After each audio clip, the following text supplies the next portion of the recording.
আমরা কিন্তু অনেক সময় ফেসবুকে অনেকের স্টোরি দেখে থাকি, কিন্তু স্টোরিগুলো দেখার পরে কিন্তু সে বলতে পারে যে আমি তার স্টোরিটা দেখেছিলাম। আজকে এমন একটা মাধ্যম দেখাবো যেটার মাধ্যমে আপনি যে কারো স্টোরি তো ঠিকই দেখবেন, কিন্তু সে টেরই পাবে না যে আপনি তার স্টোরিটা দেখেছিলেন। তো চলুন এই কাজটা কিভাবে করবেন দেখে আসি। ফার্স্ট অফ অল আপনার কিন্তু এটা করার জন্য অবশ্যই অফিসিয়াল যে ফেসবুক অ্যাপটা আছে এটা লাগবে।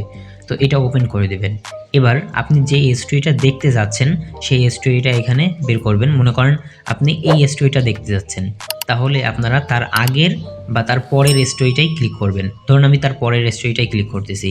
এবার আপনি জাস্ট এইভাবে ধরে এইভাবে কিন্তু দেখতে পারবেন। এইভাবে দেখে কিন্তু আপনি ছেড়ে দেবেন না, জাস্ট আবারও এইভাবে এসে ছাড়বেন। আমি আবার দেখাচ্ছি, এইভাবে টেনে আনে জাস্ট এইভাবে দেখতে পারবেন।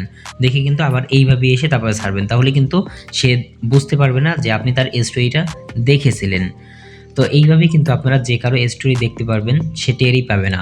তো যদি ভিডিওটা ভালো লাগে অবশ্যই লাইক করে দেবেন, চ্যানেল নতুন হয়ে থাকলে সাবস্ক্রাইব করে দেবেন এবং কোনো মতামত থাকলে কমেন্টে জানাতে ভুলবেন না।